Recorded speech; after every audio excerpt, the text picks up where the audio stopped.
네, 여러분 안녕하세요. 중국과 함께 사는 길을 평생 연구하고 있는 한중 다문화 가정의 차코페페입니다. 예, 지난주 상하이 출장을 무사히 잘 마치고 돌아왔고요.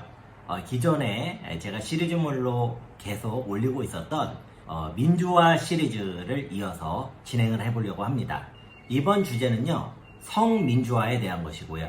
성민주화라고 하면 거창하게 들리실지도 모르겠는데요. 아주 간단히 얘기해서 남녀 간의 차별, 어떤 갈등의 정도가 얼마나 덜한가, 덜 심한가, 이런 것을 가지고선 한번 얘기를 해보려고 합니다. 제가 아주 이 분야의 전문가는 아니지만 그래도 한국과 중국 상황을 다 같이 보는 입장에서 제가 느끼기에는요, 이 성민주화 정도가 한국은 상중하 중에 저는 하라고 생각을 합니다.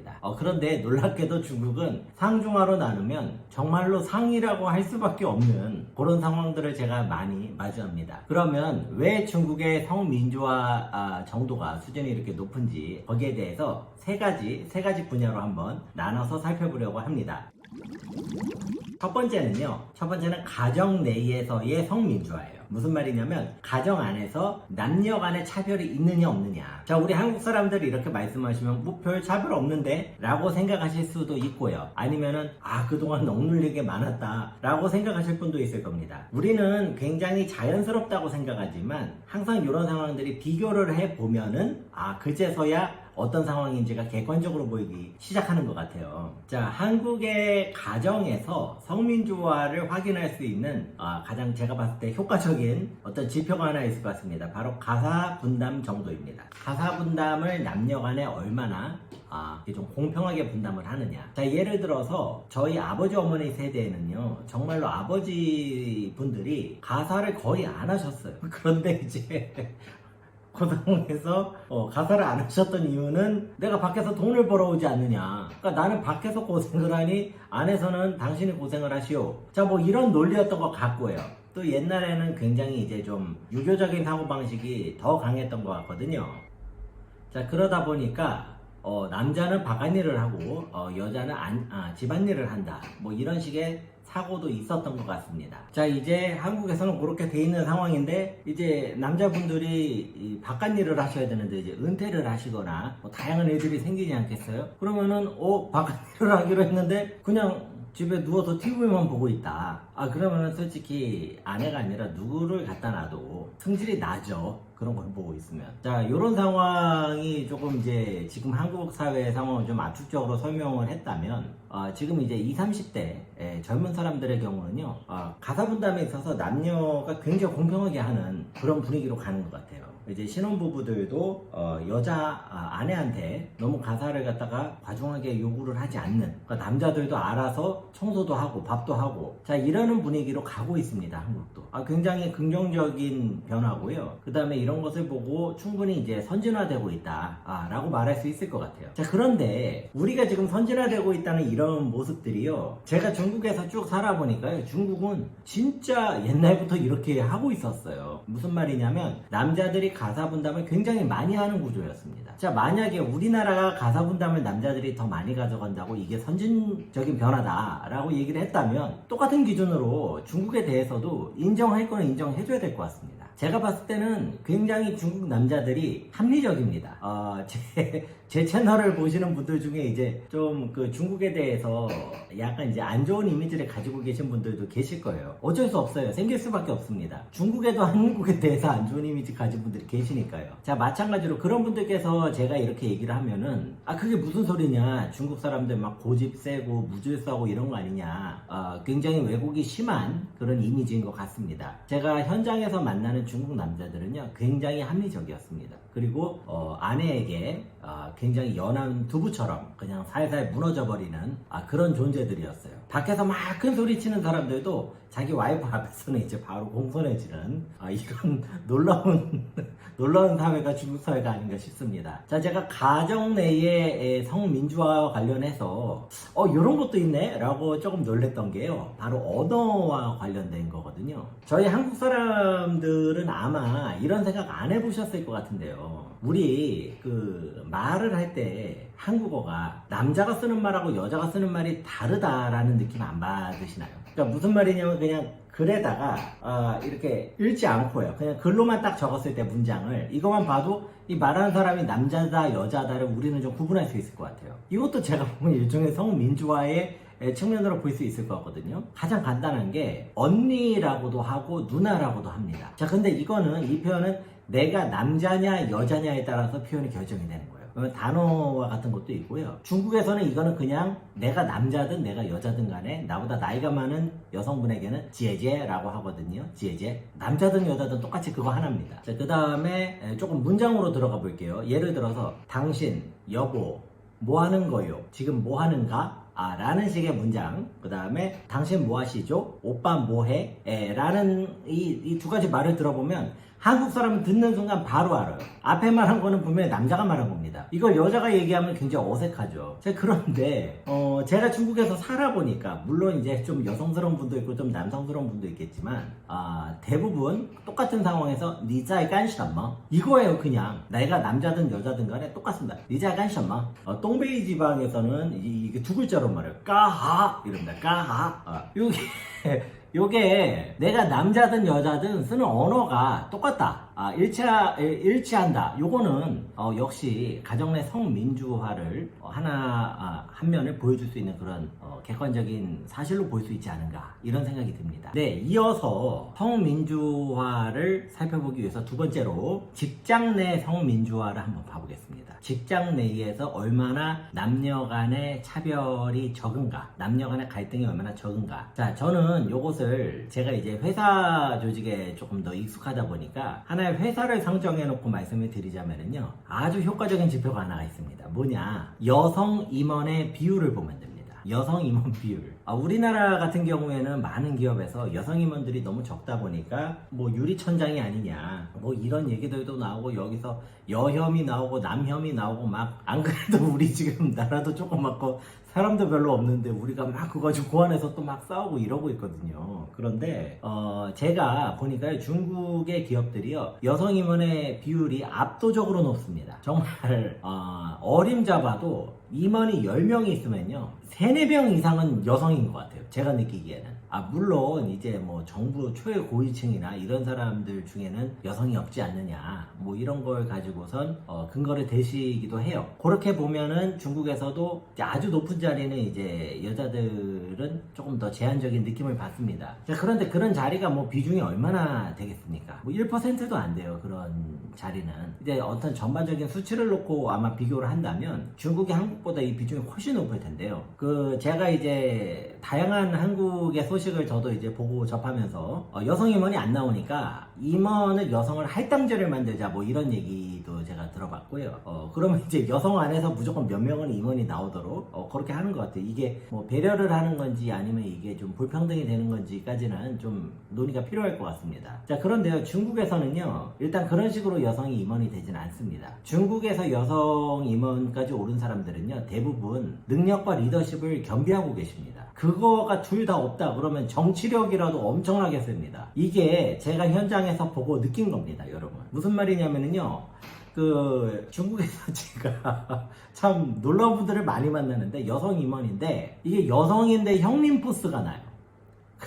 이거를 어떻게 설명을 드려야 될지 모르겠는데, 그리고 제가 뭐 이렇게 고민이 있거나 어려운 게 있으면요 진짜 다 아주 이렇게 포용을 하면서 문제들을 굉장히 쉽게 해결을 해주십니다. 이거는 제가 봤을 때는 이런 사람이 안 올라가면 어떻게 하죠? 그 조직은? 그 조직이 잘못된 조직 아닌가요? 너무너무 뛰어난 여성 임원들이 많아요, 중국에. 그러면서 제가 왜 한국에서는 이런 류의 여성 리더십을 내가 못 봤을까? 왜냐면은 우리나라가 인구가 적으면 인구가 적은 만큼 그만큼 조금 같은 비율로 나오면 되는 거 아닙니까? 자, 그런데 제가 이 생각을 하면서 좀 많이 슬픈 게, 한국은 경쟁을 치열하게 하면서 굉장히 악독하고 막 독하게 하는 여성분들이 위로 올라가는 구조가 된 것 같아요.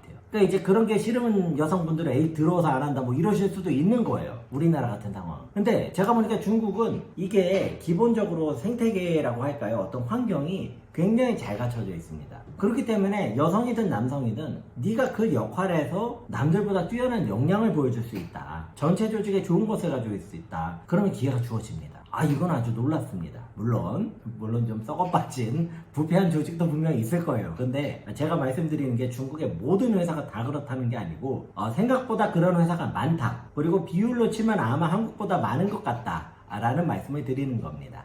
또 하나는요, 저는 요 지표도 조금 나름 객관적일 것 같은데요.